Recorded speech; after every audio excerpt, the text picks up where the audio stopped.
Hello বন্ধুরা, তোমরা কেমন আছো? আশা করি ভালো আছো। আমিও ভালো আছি।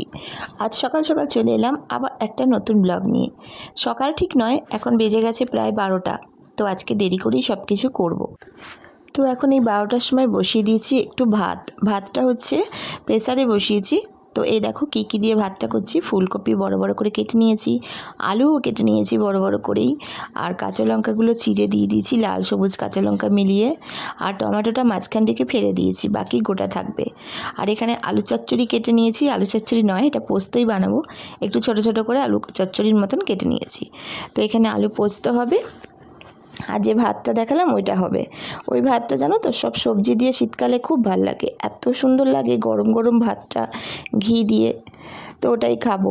আর দেখেছো মুখের মধ্যে কী সব লাগিয়ে নিয়েছি। তো ড্রাই স্কিন প্রচণ্ড, আমার অয়েল স্কিন হওয়ার জন্য এটাকে মাঝে মাঝে আমি মুলতানি মাটি মাখি। তো সেটাই মেখে নিয়েছিলাম, মেখে পুরো শুকিয়ে গেছে। তো এবার আমি এটা উঠিয়ে নেবো, একটা ভিজে রুমাল নিয়ে নিয়েছি, সেটা থেকে আস্তে আস্তে করে রিমুভ করে নেবো। এটি যেন খুব কার্যকারিতা, মানে এত অয়েল হয়ে যায় মুখটা, তখন যখন এটা মাখি না 2 দিন ঠিক থাকে, তারপরে আবার হয়ে যায় যখন আবার মাখি। দেখেছো কতটা গ্লো করছে, খুব ভালো এটা। তো এটা আমি মুখটা এখন পরিষ্কার করে নিচ্ছি, পরে স্নান যখন করব তখন ভালো মতো জল দিয়ে, ঠান্ডা জল দিয়ে ধুয়ে নেব। আর মোটামুটি রিমুভ হয়ে গেছে।